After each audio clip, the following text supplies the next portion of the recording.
Shalom à tous, shalom au nom de à l'école de Yeshua. Bienvenue donc à cette vidéo, c'est une vidéo exceptionnelle. Elle s'appelle Déclaration de l'Éternel, tout simplement, car l'Éternel m'a demandé expressément de parler sur Ézéchiel 34. Je communique donc ce message très important, qui est en fait une déclaration de l'Éternel.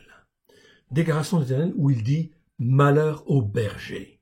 Malheur au berger, parce que vous n'enseignez pas ce que, en fin de compte, moi, je voulais que vous enseigniez au travers de Christ, Yeshua, mon fils bien-aimé. Et cela fait 2000 ans déjà, que, en fin de compte, il est venu, et qu'il est venu pour tout accomplir à la croix.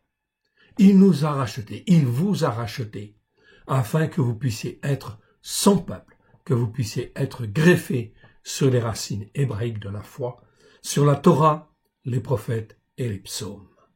Alors, déjà le Covid est venu, des appels sont venus, etc., à droite et à gauche, de la part de différentes personnes, de la part de différents prophètes, mais en fait, personne n'écoute. Et l'on continue, et l'on continue. Et le Covid-19 arrive. C'est un appel à la repentance, un appel mondial à la repentance, à revenir vers l'Éternel. Car le Seigneur nous dit très précisément, repentez-vous, car le règne de Elohim est proche. Alors Ézéchiel 34, on va le regarder, car c'était hier pour en fait les bergers justement d'Israël, ou les pasteurs d'Israël, mais on ne va pas dire pasteur, le mot c'est berger en réalité, celui qui s'occupe des brebis pour les façonner, les instruire comme Dieu le veut. C'est en fait des bergers, comme notre Seigneur Yeshua est le meilleur berger qui puisse exister, bien évidemment. Et Dieu veut par son Saint-Esprit, et c'est effectivement le Saint-Esprit qui fait les choses, eh bien en fin de compte, et les fonctions sont distribuées par Yeshua, oui bien sûr, eh bien en fin de compte, il distribue la fonction de berger à un tel, mais afin d'être un berger qui soit sur les racines hébraïques de la foi. Alors aujourd'hui, Covid-19, eh bien on ne pense qu'à une chose, le vaccin, comme si c'était la solution, la panacée. Non, c'est pas la panacée. La Bible dit, maudit soit l'homme qui se confie, qui cherche une solution, qui s'appuie sur l'homme terrestre. Ça, c'est extrêmement important. Covid-19, c'est en fait pour apprendre à se repentir et à revenir vers l'Éternel et à espérer en l'Éternel Dieu, le Tout-Puissant, au travers de Christ Yeshua. Regardons Ézéchiel 34, Yereskel en hébreu. Lisons, verset 1. Donc c'est déjà en fait un jugement, le titre du chapitre, c'est « Jugement des bergers qui ne sont pas restés fidèles ». C'est donc très clair, ce message est très dur, mais il est clair et c'est une déclaration officielle, Neum Adonai. La parole de l'Éternel me fut adressée en ces mots, « Fils d'Adam, prophétise contre les bergers. » Ici, le mot berger, c'est le verbe ra'a en fait en hébreu, qui est conjugué au kal participe actif. Ça veut dire celui qui s'occupe d'eux, celui qui soigne, celui qui guérit, celui qui s'occupe en fait des brebis pour les nourrir et en fin de compte les garder. C'est en fait un pasteur si on veut, ok. Mais en fin de compte, c'est principalement un berger, pour faire une analogie, justement avec le troupeau des brebis, etc., qui paissent dans les montagnes, dans les prairies, etc. Le berger est là, celui qui veille sur ses brebis. Donc le mot berger est beaucoup plus approprié, et effectivement, c'est toujours le mot berger. Alors le Seigneur est en colère. Une colère, en fait, vraiment, en fait, il est dans la fureur de sa colère, quelque part. Et donc il prophétise aujourd'hui, et il nous dit de prophétiser. Il me dit de prophétiser. Fils d'Adam prophétise contre les bergers d'Israël. Ici, hier, c'était Israël physique, on est d'accord. Mais en fait, aujourd'hui, quand on parle d'Israël, c'est l'Israël spirituel, en fait, ici. Donc, c'est aussi les Juifs, mais c'est aussi les non-Juifs qui croient, qui ont été rachetés par le sang de l'agneau depuis 2000 ans. C'est l'Israël spirituel de Dieu. Tous les bergers, je dis bien tous les bergers, qui sont censés éduquer, former, façonner, eh bien n'ont pas fait leur travail comme Dieu le voulait. Le Seigneur dit, prophétise et dis-leur aux bergers, Ainsi parle le Seigneur, l'Éternel. Malheur au berger. Malheur, en fait, ici, c'est le mot « o » en hébreu. Et quand on dit malheur ici, c'est comme si on disait « hélas, dommage ». La chose, en fait, est conclue, en fait, maintenant. Malheur, ça veut dire, en fin de compte, c'est la destruction qui s'avance pour eux, en fait, ici, quelque part. C'est le jugement de l'Éternel qui, à travers, en fait, déjà de l'épidémie, en fait, arrive et, en fait, va montrer combien ils ont non pas fait leur travail. Ils n'ont pas enseigné la parole de Dieu comme il convenait. Malheur aux bergers, dit l'Éternel. Aux bergers d'Israël qui se paissaient eux-mêmes. Les bergers ne devaient-ils pas paître le troupeau? Vous avez mangé la graisse et vous êtes vêtus de la laine. Vous avez tué ce qui était gras et vous n'avez point fait paître les brebis. C'est-à-dire que vous ne les avez pas enseignés sur les racines hébraïques de la foi, sur la Torah, les prophètes et les psaumes, comme Yeshua l'avait fait au temps où il est venu et comme les disciples l'ont fait, en fait, lorsqu'ils ont commencé à évangéliser le monde ou à déclarer ou à proclamer la bonne nouvelle du règne de Dieu, comme ils l'ont fait, en fait, au 1er siècle. Les dérives sont venues, en fait, après. Oui, bien sûr. Vous n'avez point fait paître les brebis. Vous n'avez pas fortifié celles qui étaient faibles, guéri celles qui étaient malades, pensé celles qui étaient blessées. Vous n'avez pas ramené celles qui s'égaraient, cherché celles qui étaient perdues, mais vous les avez dominées avec violence, on va dire, et avec cruauté, ou dans certaines Bibles c'est dit dureté, c'est pareil. Mais quelque part, c'est de la violence et c'est de la cruauté devant l'Éternel, car vous n'avez pas fait le travail que l'Éternel Dieu demandait. Résultat des courses, verset 5, elles se sont dispersées parce qu'elles n'avaient point de berger. Et oui, parce que le berger ne fait pas sa fonction de berger comme Dieu le voulait.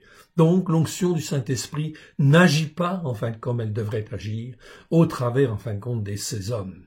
Certains font peut-être un travail acceptable, si je puis dire, quelque part, mais ce n'est pas à moi de juger. Ce que je constate d'une manière claire et d'une manière nette, c'est qu'aujourd'hui, 2000 ans après que Christ est venu, nous avons dérapé, et en fin de compte, largement dans la chrétienté, en fait, ici, occidentale, notamment avec l'Église catholique, les églises protestantes, les églises évangéliques, nous avons abandonné les racines. Nous n'avons pas été, en fin de compte, comme il le fallait. Okay? Nous étions comme cela, oui, dans l'erreur. J'ai été élevé là-dedans. Mais le Seigneur, par sa grâce, m'a racheté au travers de Christ, m'a montré, en fait, ici, que tout cela n'était qu'erreur, n'était effectivement, en fait, ici, pas sur les bons fondements hébraïques de la foi, sur la Torah, les prophètes et les psaumes, comme Christ l'a enseigné, exactement comme Christ l'a enseigné au 1er siècle. Verset 5, elles se sont dispersées parce qu'elles n'avaient point de berger.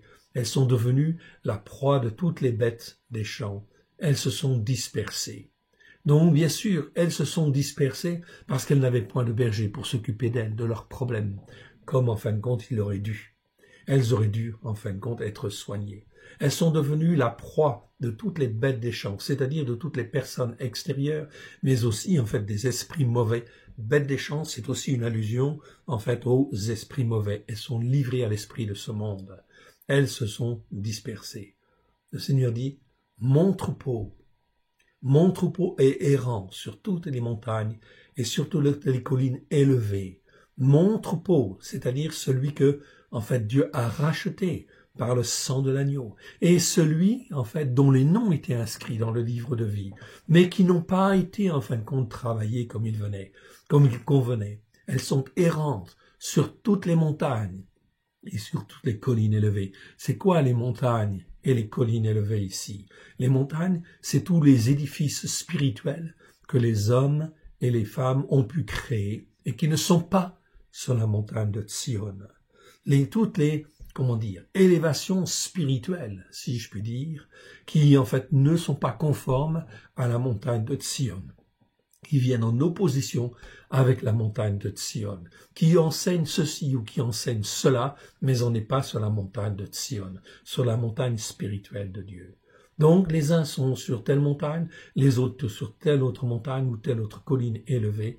Mon troupeau, dit l'Éternel, est dispersé sur toute la face du pays.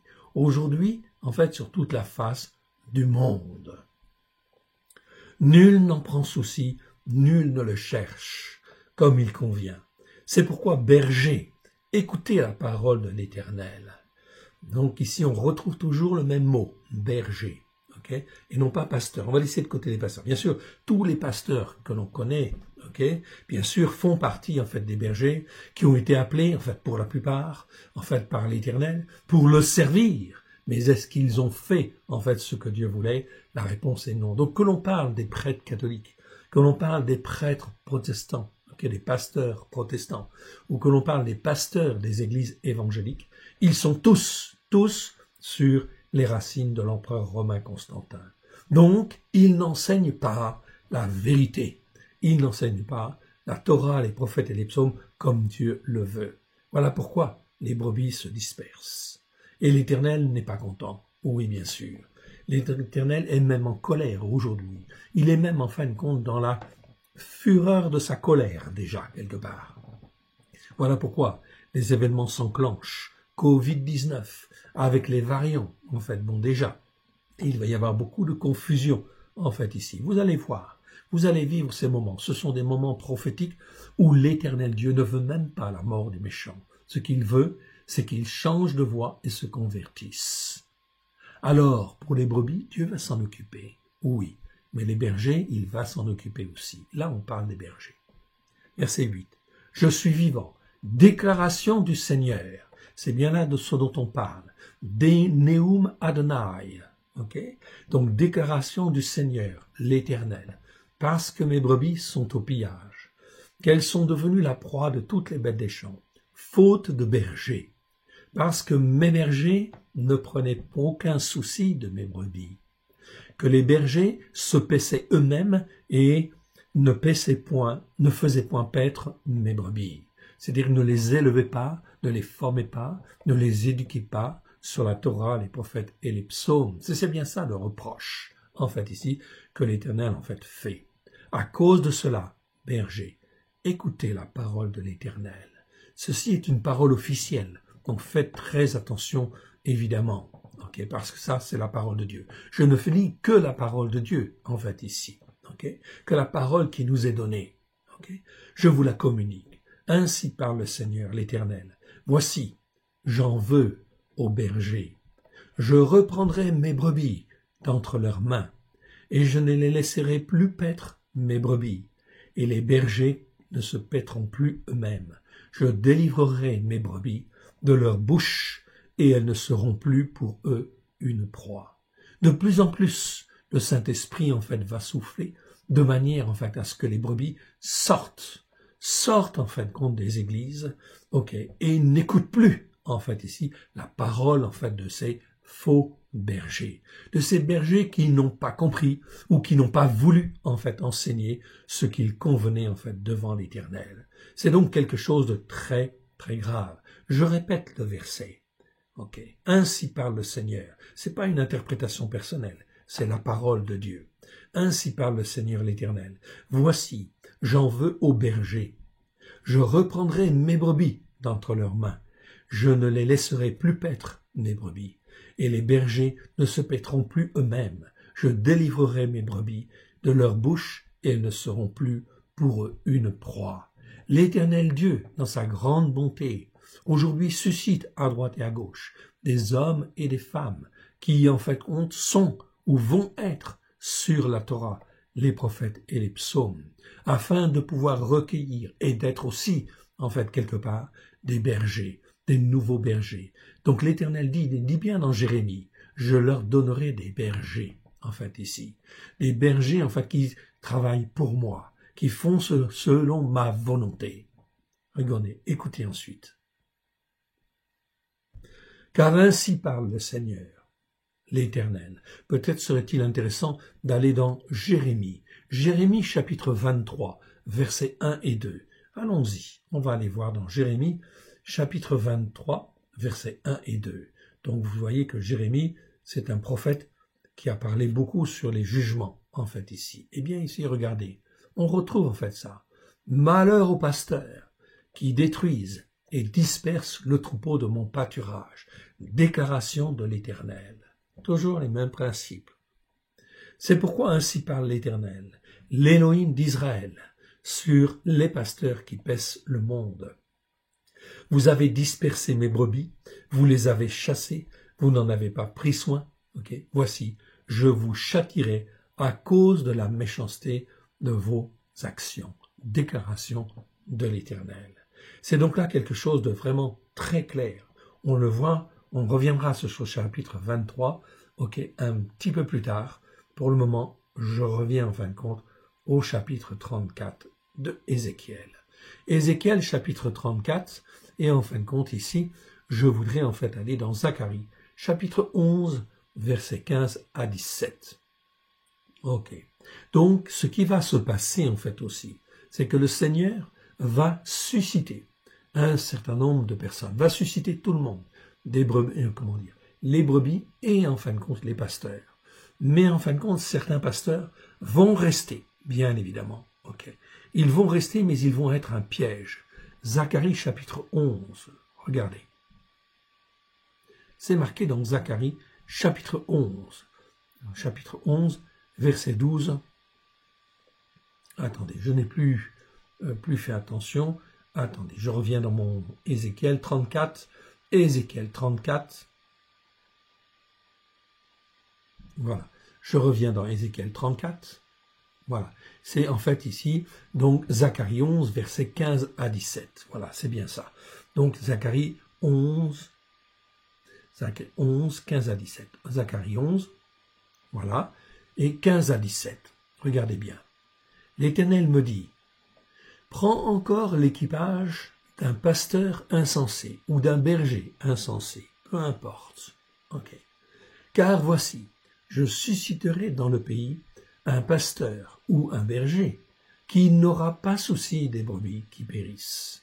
Il n'ira pas à la recherche des plus jeunes. Il ne guérira pas des blessés. Il ne soignera pas les saines. Mais il dévorera la chair des plus grasses et il déchirera jusqu'aux cornes de leurs pieds. Malheur aux pasteurs ou aux bergers de néant qui abandonnent ses brebis, que l'épée fonde sur son bras et sur son œil droit, que son bras se dessèche et que son œil droit s'éteigne. Ce n'est pas moi qui dis cela. Cela montre en fait ici la fureur de la colère de l'Éternel notre Dieu. Voilà pourquoi il est extrêmement important, et ça c'est un avertissement, à toutes les brebis. On va parler des brebis après. Okay. C'est de faire attention à ce que l'enseignement que l'on reçoit dans les temps qui viennent soit bien posé sur la Torah, les prophètes et les psaumes. Et s'il y a un pasteur ou un berger parle en fait avec abondance et en fait est extrêmement séduisant, il a en fait une facilité dans la parole pour séduire, écoutez bien ce qu'ils disent. Est-ce que cela ramène sur la Torah les prophètes et les psaumes? Si c'est oui, c'est bon, vous pouvez écouter. Si c'est non, en fait ici, alors il y a vraiment un très gros, un piège derrière. Donc ça c'est extrêmement important dans les temps qui viennent. C'est un repère. Et je vous le donne afin que vous puissiez, bien sûr, en fin de compte, remarquer, regarder et pouvoir, en fin de compte, juger vous-même. Mais encore faut-il être instruit sur la Torah, les prophètes et les psaumes. La seule manière de distinguer entre ce qui est bien et ce qui est mal, c'est bien sûr, en fin de compte, d'étudier la Torah, les prophètes et les psaumes. Si on n'étudie pas la Torah, on est comme une maison qui est construite sur du sable. Même si la maison est faite avec des grosses pierres, avec des murs vraiment extrêmement solides, dès lors qu'elle n'a pas de fondement, eh bien l'eau, le vent, etc., la tempête va en fin de compte faire bouger le sable et en fin de compte la maison va finir par s'écrouler. C'est la parole que Yeshua nous donne, je crois que c'est dans Luc 18. Donc verset 10, je le répète. Ainsi parle le Seigneur l'Éternel. Voici, j'en veux aux bergers. Je reprendrai mes brebis d'entre leurs mains. Je les laisserai plus paître mes brebis. Et les bergers qui ne se paîtront plus eux-mêmes, les bergers ne se paîtront plus eux-mêmes. Je délivrerai mes brebis de leur bouche, et elles ne seront plus pour eux une proie. Donc, il va y avoir beaucoup de brebis qui vont, en fin de compte, sortir. Bien sûr, qui sont sortis déjà, mais qui vont sortir encore, cherchant, en fin de compte, comment être agréable à l'Éternel. Cela promet effectivement une période prophétique extrêmement intéressante et extrêmement forte. Car, même si la difficulté, en fait, s'accroît, l'onction du Saint-Esprit, de l'Esprit de sainteté, ce sera mieux que l'onction de l'Esprit de sainteté va se répandre, car Dieu veut sauver tous ceux qui ont un cœur sincère. Je délivrerai mes brebis de leur bouche, dit le Seigneur, et elles ne seront plus pour eux une proie. Regardez en fin de compte maintenant ce que le Seigneur dit à propos des brebis. Là, on a parlé des pasteurs. Mais maintenant, regardons en fait par rapport aux brebis. Le vrai berger est déjà venu une première fois. C'est ce qu'on appelle le Messie souffrant. Mais il va revenir une seconde fois pour régner. C'est le Messie victorieux. Et Ésaïe 11, versets 1 à 10, il est dit en fait, il sera une bannière pour toutes les nations. Dans Jérémie 23, versets 3 à 8, l'Éternel établira sur les brebis des bergers qui les paîtront, et il n'en manquera aucune. Le Seigneur affirme, donc dans Jérémie 23, versets 3 à 8, la suite du passage que nous avons lu tout à l'heure, eh bien le Seigneur dit, il n'en manquera aucune de ceux qui lui appartiennent. L'Éternel est le maître des circonstances. Jérémie 30, versets 16 à 20, c'est à cause de la multitude de tes iniquités, du grand nombre de tes péchés, que je t'ai fait souffrir ces choses. Cependant, on passe un certain nombre de versets, un certain nombre de mots. Je te guérirai, dit le Seigneur. Je panserai les plaies, dit l'Éternel. Michée chapitre 7, versets 7 à 10. Je mettrai mon espérance en l'Élohim de mon salut. Je supporterai la colère de l'Éternel, puisque j'ai péché contre lui. Matthieu chapitre 25, versets 31 à 46. Yeshua viendra dans sa gloire, séparera son troupeau, comme on sépare les brebis d'avec les boucs. C'est exactement ça. Donc même chez les brebis, le Seigneur va opérer en fait des jugements.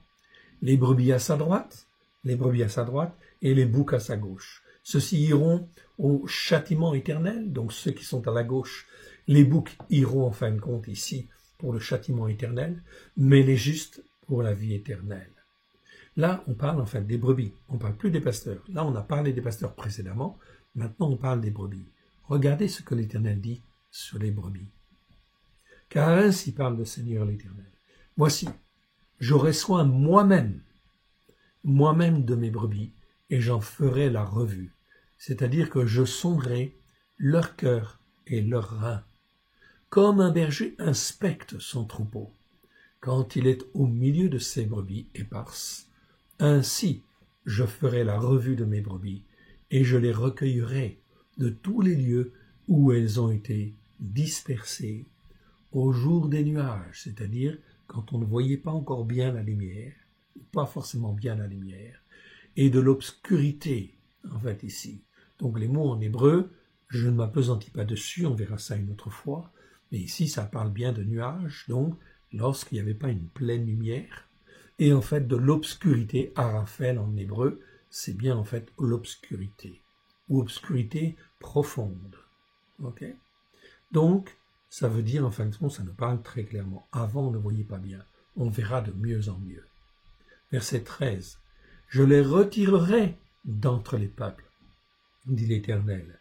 Je les rassemblerai des diverses contrées, et je les ramènerai dans leur pays. Je les ferai paître sur la montagne d'Israël, le long des ruisseaux, et dans tous les lieux habités du pays. Hier, c'était pour parler d'Israël. Mais aujourd'hui, c'est pareil. C'est en réalité la même dimension spirituelle. Quand en fait Dieu dit « Je les ferai paître sur les montagnes d'Israël. Je les ferai paître sur les montagnes de l'Israël spirituel, de mon Israël spirituel, de ma montagne de Sion. » Pour cela, tu n'es pas obligé d'être en Israël. Tu peux être n'importe où dans le monde et Dieu peut te faire monter là où tu es, sur la montagne de Sion, au travers de Christ Yeshua. Pour cela, il suffit de persévérer, mais il faut être inévitablement sur la Torah, les prophètes et les psaumes, à la lumière de Yeshua, avec grâce et vérité. Si nous ne sommes pas sur la Torah, les prophètes et les psaumes, nous risquons effectivement de nous laisser entraîner par toutes sortes de bergers ou de pasteurs, en fait ici, qui parlent beaucoup, mais qui en fin de compte sont là et que Dieu permet en fin de compte qu'ils existent afin qu'ils puissent entraîner tout un certain nombre de personnes qui ne croient pas à la Torah, qui ne croient pas que la Torah est la vérité. En hébreu, psaume 119, verset 142, tu peux vérifier mon frère, ma sœur. Toratra emet, ça veut dire ta Torah est la vérité. La Torah de Dieu, elle est la vérité. Dans le psaume 19, verset 8, la Torah de Dieu est parfaite, elle restaure l'âme. Tout est dans la Torah. Et Yeshua n'est pas venu pour abolir la Torah, il est venu pour l'accomplir, c'est-à-dire la mettre dans nos cœurs et dans nos vies, afin qu'elle déborde. Bien sûr que cette Torah, elle comprend tout un certain nombre de jugements, bien sûr. Et en fin de compte, mais toute la condamnation qui pèse, en fait, ici, dans cette Torah, elle n'est plus sur nous, parce que le sang de l'agneau est là. Voilà pourquoi nous ne sommes pas sous la condamnation de la Torah. Voilà pourquoi la traduction, en fait, ici, de ce passage de Romains est complètement erronée et entraîne, en fait, des foules de gens dans l'erreur. Nous devons écouter et mettre en pratique la Torah, mais nous ne sommes pas assujettis à la condamnation de la Torah à cause du sang de l'agneau. C'est ça qui est très important de comprendre. Et là, tous les pasteurs auraient dû l'enseigner. Au contraire, ils ont enseigné des choses différentes. Un autre évangile, une autre bonne nouvelle. Et le Seigneur dit, maudit soit celui qui annonce une autre bonne nouvelle que celle que j'ai annoncée. On y reviendra tout à l'heure. Donc ici, verset 12. Comme un berger inspecte son troupeau, quand il est au milieu de ses brebis éparses. Ainsi je ferai la revue de mes brebis. Dieu rentre dans une phase où il va faire la revue de ses brebis. Je les recueillerai de tous les lieux où elles ont été dispersées, au jour des nuages, c'est-à-dire quand on ne voyait pas bien, et de l'obscurité, ou là où on ne voyait pas du tout. Je les retirerai d'entre les peuples, je les rassemblerai des divers contrées, et je les ramènerai dans leur pays. Je les ferai paître sur les montagnes d'Israël, le long des ruisseaux, et dans des lieux et habités du pays. Je les ferai paître dans un bon pâturage. C'est l'image, en fait, d'une bonne nourriture. C'est-à-dire, en fait, un retour, en fin de compte, à la nourriture sur la Torah, les prophètes et les psaumes, avec grâce et vérité. Je les ferai paître dans un bon pâturage, et leur demeure sera sur les montagnes élevées d'Israël. Voilà, on a toujours, en fait, ici l'image de la montagne spirituelle élevée d'Israël. Car, en fait, ici, que je sois juif ou non juif, racheté par le sang de l'agneau, si je suis racheté par le sang de l'agneau, je fais partie de l'Israël de Dieu. Même si je suis des gens des nations, eh bien je fais partie en fait de l'Israël de Dieu. Pour Dieu, c'est pas un problème. Ça ne pose strictement aucun problème que d'adopter, bien évidemment. Les fils de Yosef, Ephraim et Manassé, ils ont une mère en fait égyptienne. Est-ce que ça pose un problème pour Yaakov de les adopter et de les prendre en fin de compte comme si c'était en fait ses propres fils et ils vont devenir une tribu comme les autres? Sur les montagnes élevées d'Israël, donc pas les petites montagnes, les montagnes élevées, c'est-à-dire qu'au niveau spirituel, tu seras élevé dans la dimension spirituelle que Dieu veut sur la montagne de Sion. Là, elles reposeront dans un agréable asile et elles auront du gras, shamen en hébreu, de gras pâturage, c'est-à-dire qu'elles auront une bonne nourriture qui en fait leur profite bien et qui en fait soit saine. Donc vous voyez qu'il y a toute une phase de formation dans la, détresse qui va venir. Il y a toute une phase de formation en fait ici des brebis égarées qu'il va falloir récupérer bien évidemment pour les élever et les former. Donc auront de gras pâturages sur les montagnes d'Israël, donc pas n'importe où. Donc c'est pas en fin de compte carrément sur le pays là-bas en direct, non, c'est sur les montagnes d'Israël, c'est-à-dire sur les lieux élevés spirituels d'Israël, sur les racines hébraïques de la foi, sur l'Israël de Dieu, ça va de soi. Verset 15, c'est moi qui ferai paître mes brebis. Oula, donc le Seigneur en fait s'en occupe maintenant, et il dit, c'est moi qui ferai paître mes brebis maintenant, c'est moi qui les ferai reposer. Déclaration du Seigneur l'Éternel. Ne'um Adonai, c'est une déclaration. C'est une parole, mais c'est comme une parole officielle. C'est une parole qui est annoncée, et ça se fera comme ça, en fait, ici. Déclaration du Seigneur l'Éternel. Verset 16. Je chercherai celle qui était perdue. Je ramènerai celle qui était égarée. Je penserai celle qui est blessée. Et je fortifierai celle qui est malade. Donc vous voyez tout un programme ici de restauration. Cela suffit, le mensonge. Cela suffit en fin de compte de raconter n'importe quoi. En fait, il faut former sur la Torah, les prophètes et les psaumes. La Torah de Dieu est parfaite, elle restaure l'âme. Si la Torah de Dieu est parfaite, et si elle restaure l'âme, psaume 119, verset 8, ok, eh bien ça veut dire on n'a pas besoin d'autre chose que la Torah, mais avec grâce et vérité, afin d'être formé, restauré. Je chercherai celle qui était perdue, je ramènerai celle qui était égarée, je penserai celle qui est blessée, et je fortifierai celle qui est malade. Mais je détruirai celles qui sont grasses. Là, on retrouve le mot chamen, c'est bien grasses, ou celles qui sont riches, en fait, ici, et vigoureuses, mais qui, en fin de compte, ne font pas les œuvres de l'Éternel, quelque part. Elles ont profité du système, elles sont devenues, en fin de compte, avec de l'embonpoint, okay, ou de l'embonpoint spirituel, si je puis dire, okay, elles sont devenues grasses et vigoureuses. Je veux les paître avec un jugement juste. Donc ici, Dieu dit mishpat. Mishpat, ça ne veut pas dire tout à fait justice, non. Il y a d'autres mots pour dire justice, tzedek ou tzedaka. Ici, c'est avec un jugement qui soit juste. Donc Dieu va sonder les cœurs. Tu rentres dans la période de jugement, en fait, ici. Okay? Tout simplement, nous sommes à la fin du 6e millénaire, à la fin du 6e jour, c'est bientôt le 7e jour, c'est-à-dire le 7e millénaire, c'est-à-dire le règne de Yeshua, de 1000 ans sur la terre. Donc le Seigneur va venir pour juger, avec un jugement juste. Et vous, mes brebis, ainsi parle le Seigneur l'Éternel. Voici, je jugerai entre brebis et brebis, entre bélier et bouc. Donc là, on ne parle plus des pasteurs, là on parle des brebis.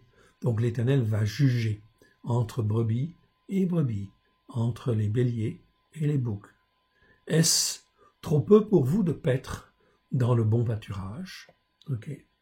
Est-ce trop peu pour vous de paître dans le bon pâturage? Donc Dieu va donner en fait ici un bon pâturage, l'image d'une bonne nourriture. Mais en fait, qu'est-ce qu'en font les brebis? Comment se comportent-elles? Est-ce qu'elles écoutent vraiment? Est-ce qu'elles profitent de l'occasion? Est-ce qu'elles exercent sur les autres, en fait, des pressions, des dominations, des choses? Dieu va juger. Dieu va juger tout ça. Ok. Regardez ce qui est marqué au verset 18.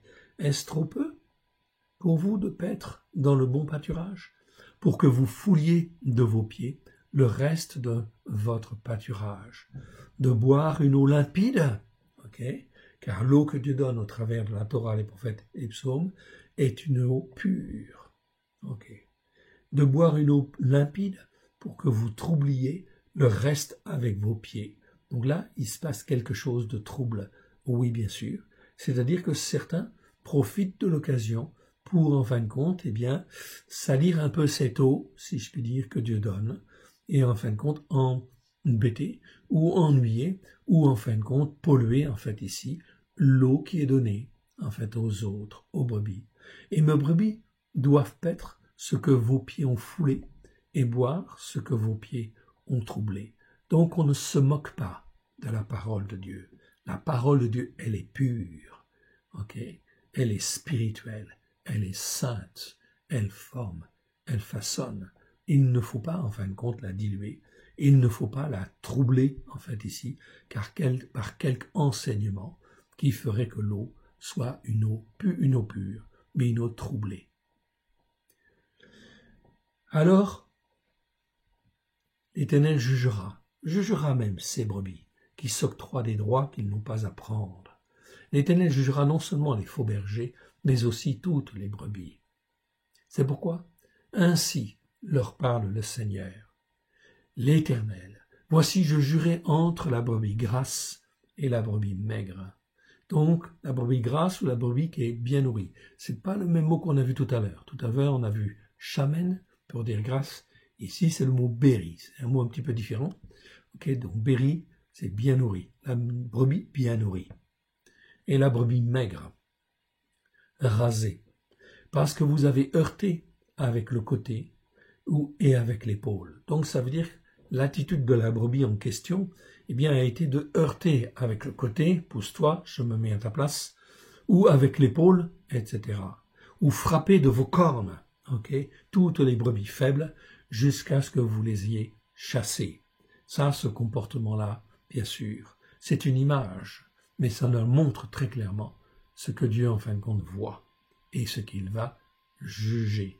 Oui, bien sûr. Donc, il va juger entre les comportements des uns et les comportements des autres. Je porterai secours. Je porterai secours à mes brebis, afin qu'elles ne soient plus au pillage, et je jugerai entre brebis et brebis. Donc là, vous voyez bien, il y a donc dans ce passage d'Ézéchiel 34, donc bien deux phases.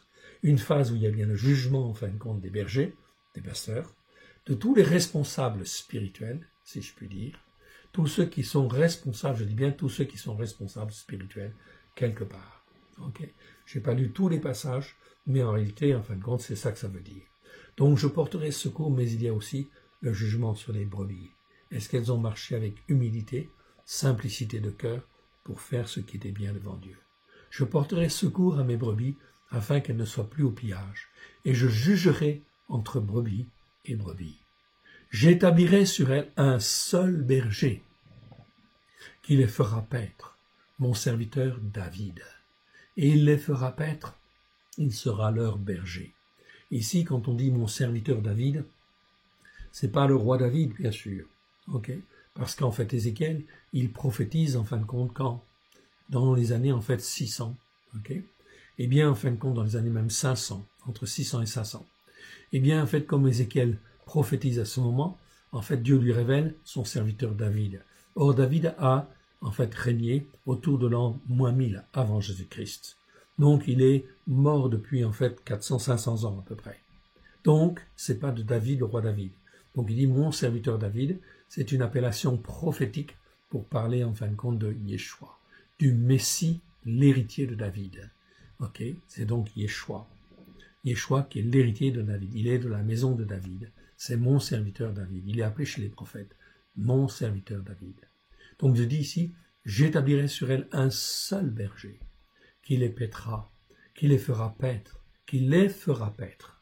Donc pas qui les paîtra, mais qui les fera paître. Donc Yeshua va se choisir tout un certain nombre de bergers afin qu'ils puissent être des vrais sacrificateurs de l'Éternel, afin d'enseigner la Torah, les prophètes et les psaumes, à la gloire de son saint nom. Qui les fera paître, mon serviteur David. Il les fera paître, il sera leur berger.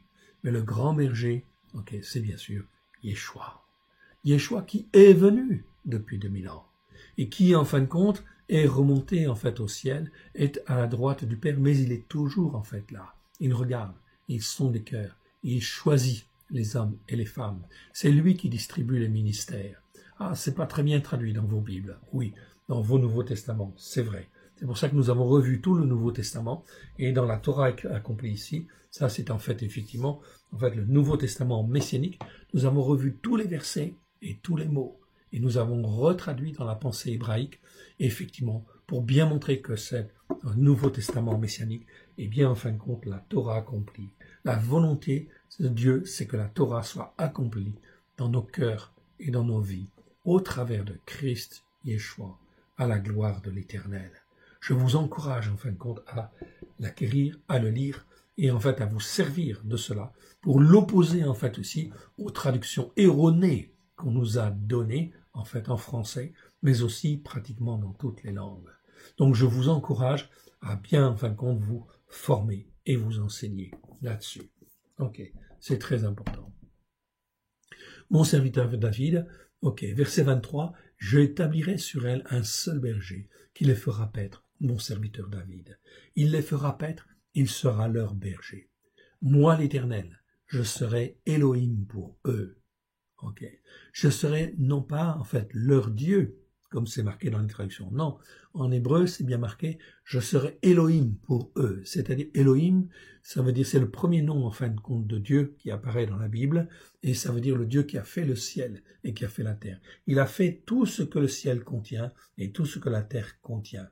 On dit en fait, au commencement, Dieu créa l'ipséité des cieux et l'ipséité de la terre. Ça veut dire quoi l'ipséité? C'est-à-dire l'identité même, tout ce qui est contenu dans les cieux et tout ce qui est contenu dans la terre, en fait ici, c'est qui l'a créé? C'est Dieu, c'est Elohim.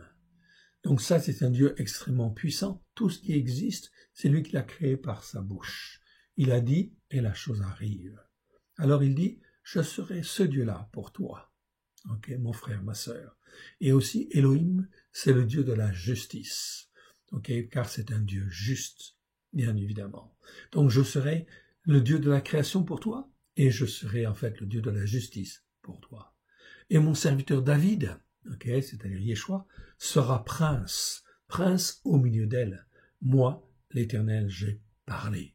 Moi, l'Éternel, j'ai parlé. Quand l'Éternel parle, la chose est arrêtée. Tu ne peux rien changer. C'est comme ça, et ce sera comme ça. Nous avons un Dieu merveilleux. Verset 25. Je traiterai avec elle une alliance de paix. Ah, je traiterai avec elle une alliance de paix. Voilà pourquoi Dieu dit, au travers d'Ézéchiel, il dit quelque part, je vais envoyer déjà mon fils, ok, en tant qu'homme, et en fin de compte, il va s'offrir lui-même en sacrifice. Il va payer le prix. Okay. Le prix, en fin de compte, son sang va couler afin effectivement que je puisse établir une alliance de paix. Une alliance de paix avec tous les pécheurs, si en fin de compte ils marchent par la foi. Oui, bien sûr.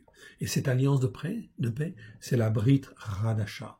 C'est la Torah, en fait, ici accomplie au travers du Christ Yeshua dans nos cœurs et dans nos vies. C'est une alliance de paix. Nous avons la paix avec Dieu, car Christ, il a payé le prix, en fait, ici, à la croix. Donc, ici, dans le monde chrétien, on dit Christ. Dans le monde hébreu, on utilisera une autre expression, en fait, en disant Yeshua Hakefour, celui qui est appelé, celui qui a fait l'expiation, une fois pour toutes, et c'est réglé. C'est une alliance de paix. La Brit Hadasha, c'est-à-dire l'alliance nouvelle que Dieu a voulu faire au travers de Christ Yeshua, il y a 2000 ans, c'était en fait de vouloir écrire la Torah dans le cœur et la vie des gens. C'est écrit dans Jérémie 31, 31 à 33, mais c'est aussi écrit dans le livre des Hébreux. Paulos en parle dans le chapitre 8 au verset 10, chapitre 8 du livre des Hébreux au verset 10. Et également, il le répète en fait encore pour ceux qui n'ont pas compris. Dans Hébreux chapitre 10, verset 16, où l'Apollos va dire que l'alliance nouvelle que Dieu fait au travers de Christ Yeshua consiste à vouloir écrire sa Torah dans le cœur des hommes et des femmes, afin qu'ils puissent raisonner avec la Torah, les prophètes et les psaumes. Bien sûr que la traduction n'est pas toujours très bien faite. C'est pour ça que nous avons revu en fait ici, et là dans la traduction, c'est bien fait, c'est traduit correctement. En fait, ici, on a recalé en fait les choses. Et cette alliance de paix, elle existe depuis 2000 ans, mais elle n'a pas été enseignée comme il le fallait. Voilà pourquoi Dieu est en colère, et la fureur de sa colère va se répandre. Je traiterai avec elle une alliance de paix, et je ferai disparaître du pays les animaux sauvages. Elles habiteront en sécurité dans le désert, et ils dormiront au milieu des forêts. Dieu utilise toujours des images, en fait, ici. Les animaux sauvages, c'est tous ceux, en fin de compte, qui, en fait, agissaient autour, en fin de compte, des brebis et qui les blessaient, qui les martyrisaient, qui les dominaient, qui les faisaient ceci ou cela, qui n'était pas conforme à la Torah. Et en fait, ils dormiront au milieu des forêts, c'est-à-dire que même dans la forêt, tu n'auras pas peur et tu n'auras pas à être inquiété par les bêtes sauvages. Verset 26. Je ferai d'elle et des environs de ma colline une bénédiction. L'Éternel dit, promet ici une bénédiction extraordinaire. J'enverrai la pluie en son temps, et ce sera une pluie de bénédiction. Mon frère, ma sœur, une pluie de bénédiction, si du moins tu écoutes et que tu mets en pratique. Il ne faut pas écouter les faux prophètes, ni les faux docteurs, ni les faux pasteurs, ni les faux bergers, bien évidemment. Verset 27. L'arbre des champs donnera son fruit et la terre donnera ses produits. L'arbre des champs, c'est l'arbre que tu vois dans les champs. La plupart du temps, l'arbre des champs ne donne pas de fruits. Ou c'est très rare. Eh bien là, en fait, ils en donneront. Pourquoi? Parce que la bénédiction de l'Éternel est là. C'est lui qui est le maître du ciel, le maître de la terre, de tout ce qui en fait existe. Donc l'arbre des champs donnera son fruit et la terre donnera ses produits. Elles seront en sécurité dans leur pays. Donc les brebis, elles seront en sécurité dans leur pays. Et elles sauront que je suis l'Éternel. Elles sauront que je suis l'Éternel. Donc il y a bien en fait ici, comme en fait des nuages qui sont ôtés, en fait ici l'obscurité qui est ôtée, et en fait on voit mieux la lumière de notre Dieu, de l'Éternel, notre Dieu, le Dieu d'Abraham, de Yitzhak et de Jacob. Elles sauront le Père de notre Seigneur Yeshua, le Père de notre Seigneur Yeshua. Elles sauront que je suis l'Éternel, quand je briserai les liens de leurs joues, et que je les délivrerai de la main de ceux qui les asservissent. Donc on voit bien ici qu'il y a bien un mouvement très important de délivrance qui a lieu. Excusez-moi 30 secondes.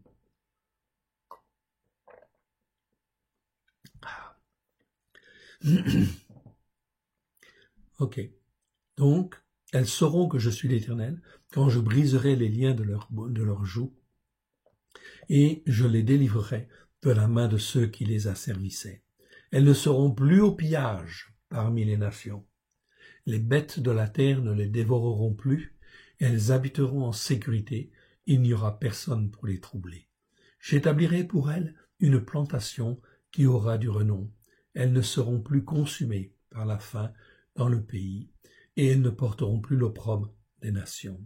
Elles sauront que moi, l'Éternel, leur Elohim, je suis avec elles, et qu'elles sont mon peuple. Elles, la maison d'Israël, déclaration de l'Éternel, du Seigneur l'Éternel. Déclaration, donc encore ici, une parole officielle. Neum Adonai, c'est plus que simplement une parole, c'est une déclaration quelque part. Déclaration du Seigneur l'Éternel. Verset 31.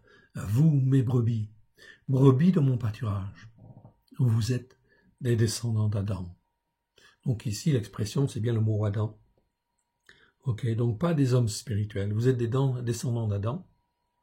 Vous êtes destinés à devenir des hommes spirituels et des femmes spirituelles. Mais au départ, vous êtes tous des descendants d'Adam. Et moi, je suis votre Elohim. Déclaration du Seigneur l'Éternel. Voilà donc des paroles extrêmement encourageantes, mon frère, ma sœur, qui montrent en fait ici des changements extraordinaires qui vont avoir lieu. Mais en fait, des grands jugements vont avoir lieu et vont venir sur la France, sur l'Europe, sur le monde entier, afin en fait de ramener les brebis sur les racines hébraïques de la foi, sur la Torah, les prophètes et les psaumes, à la gloire de l'Éternel. Prions quelques instants. Père très saint, nous te rendons grâce dans le précieux nom d'Yeshua. Merci Seigneur pour ta parole. Ta parole est vérité. Qu'elle pénètre au plus profond de nous-mêmes dans nos cœurs, afin que nous puissions être, là où tu le veux, comme tu le veux, les témoins de ta vérité, à la gloire de ton saint nom. Aide-nous, mon Dieu, mon Père, à témoigner des fêtes de l'Éternel, à témoigner de ta Torah, que la Torah est la vérité, de témoigner que la Brit Radasha est en fait une continuité parfaite et l'accomplissement de la Torah des prophètes et des psaumes dans le cœur et dans la vie de chacun, à la gloire de ton Saint-Nom. Et qu'en fin de compte, cet évangile-là, ou plutôt cette bonne nouvelle, a été annoncée dès le 1er siècle, à la gloire de ton Saint-Nom. Je te rends grâce dans le précieux nom de Yeshua, ton Fils bien-aimé. Je termine par une petite parole qui me vient en fait ici, tout simplement. Oui, cette parole, en fin de compte, a été annoncée dès le début. Oui. Et en fin de compte, a tellement été annoncée dès le début que, en fait ici, eh bien, les disciples l'ont avancé, Yeshua l'a annoncé, a annoncé cette bonne nouvelle, cet évangile, on dit, en fait ici, cet évangile-là, en fin de compte, qui est bien posé sur la Torah, les prophètes et les psaumes.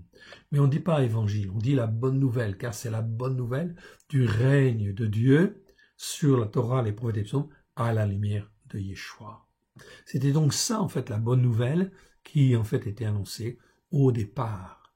Et Paulos, en fait, dans Galates, chapitre 1, en fait, ici, dit bien, en fait, ici, versets 6 à 9, « Je suis frappé d'étonnement de ce que vous vous détourniez si promptement de celui qui vous a appelé par la grâce de Christ, pour passer à une autre bonne nouvelle, ou un autre évangile. » Mais je ne veux pas traduire par évangile, car c'est la bonne nouvelle de Dieu, en fait, ici, que Christ est venu justement pour que la Torah et les prophètes et les psaumes soient dans le cœur et la vie des gens, à la gloire de Dieu, et que le règne de Dieu peut déjà être dans nos cœurs et dans nos vies. Ça, c'était vraiment une bonne nouvelle. C'est mieux que le terme évangile, car le terme évangile a tellement été déformé, en fait, ici, au travers des siècles, qu'aujourd'hui, on parle de toutes sortes d'évangiles, et en réalité, on ne parle toutes sortes d'évangiles, sauf du vrai, en fait, ici. Le vrai, il est posé sur la Torah, les prophètes et les psaumes. Le vrai évangile, ou la vraie bonne nouvelle, il est posé sur la Torah, les prophètes et les psaumes. C'est comme cela que les disciples, en fait, l'enseignaient au 1er siècle. Je vous renvoie à tous les enseignements que nous avons faits sur les actes des apôtres. Nous en avons la preuve. Tout l'enseignement a été fait sur la Torah, les prophètes et les psaumes. Verset 7. Donc là, en fait, au moment où Paulos parle aux Galates, tous les enseignements ont été faits, en fait, justement, pour bien, en fait, être ancrés sur la Torah, les prophètes et les psaumes. Dès lors que l'on s'écarte de la Torah, des prophètes et des psaumes, on est dans un faux évangile ou une fausse bonne nouvelle. Regardez ce que Paulos dit ici. Non pas qu'il y ait une autre bonne nouvelle ou un autre évangile, mais il y a des gens qui vous troublent et qui veulent déformer la bonne nouvelle du Christ ou l'évangile de Christ. Là, mais je préfère dire la bonne nouvelle du Christ. Mais si nous-mêmes ou un ange du ciel annonçait une autre bonne nouvelle que celle que nous vous avons annoncée comme étant la bonne nouvelle, qu'il soit anathème, ou plus exactement, qu'est-ce que ça veut dire anathème? Les gens ne savent pas. En fait, ça veut dire qu'il soit maudit. C'est-à-dire qu'il soit maudit, en fait, si on devait utiliser un terme le plus proche, en fin de compte, dans la Torah, les prophètes et les psaumes, c'est dévoué par interdit, c'est-à-dire maudit jusqu'à la destruction. Donc Paulos, en fait, ici est clair. Si on annonce un autre évangile, une autre bonne nouvelle que celui qui a été annoncé par Christ, ou celui qui a été annoncé par les disciples au 1er siècle, eh bien, qu'il soit maudit. Verset 9. Nous l'avons dit précédemment, et je le répète à cette heure, si quelqu'un vous annonce une autre bonne nouvelle que celle que vous avez reçue, qu'il soit maudit. Mon frère, ma sœur, on va te dire si tu reviens sur la Torah, si tu reviens en fin de compte là-dessus, sur ces choses-là, tu es maudit. Ok. Non, c'est un autre évangile. On te dit c'est un autre évangile. Non, ce n'est pas un autre évangile. C'est le vrai évangile. C'est la vraie bonne nouvelle annoncée par le Christ et par les disciples. C'est eux qui sont en fin de compte dans une fausse bonne nouvelle ou un faux évangile. Et ils sont maudits, en fait, ici, s'ils persévèrent. S'ils persévèrent dans cette voie, ils sont maudits, c'est-à-dire voués à la destruction, parce qu'on ne se moque pas, en fin de compte, de l'Éternel Dieu. C'est donc là des paroles très dures, mais en fait très claires. Et on approche, en fait, des jugements de Dieu. Des jugements de Dieu sur la terre, oui, bien sûr. Donc ça, c'est extrêmement important. Voilà pourquoi il faut s'accrocher, il faut, en fin de compte, être vraiment, apprendre à être un témoin de Christ, un disciple de Christ dans les temps qui viennent, et recaler les choses à la gloire de son saint nom. Toute cette traduction, en fin de compte, nous avons revu tous les mots, en fait, ici. Vous les avez dans cette traduction, en fait, ici, de la Brit Hadasha, de ce Nouveau Testament messianique, la Torah accomplie, que vous pouvez acquérir, en fait, ici, soit sur notre site www.alecoledeyeshua.com ou à la CLC, en fait, aussi, et bientôt, très certainement, sur Amazon, si Dieu le permet, en fait, ici. Je crois qu'il est en train de nous ouvrir une porte. Donc, ça ouvrira, en fait, la diffusion plus importante, en fait, de cet ouvrage très important, dont le but est de recaler les choses sur la Torah, les prophètes et les psaumes, à la gloire de l'Éternel. Terminons pour la ultime petite prière. Merci Seigneur, nous te rendons grâce dans le précieux nom de Yeshua. Que tous ceux qui écoutent soient loin de grâce et de vérité à la gloire de ton saint nom, et puissent être remplis de toi à la gloire de ton saint nom. Que tout ce qui n'est pas de toi s'en aille dans les lieux arides, que ce qui est de toi soit loin de grâce et de vérité au travers de Christ Yeshua, puisse prendre forme dans nos cœurs et dans nos vies à la gloire de ton saint nom, afin que nous puissions être ton serviteur, ta servante, là où tu le veux, comme tu le veux. Soyez bénis dans le précieux nom de Yeshua. Soyez fortifiés et bénis dans le précieux nom de Yeshua. À très bientôt. Shalom à tous.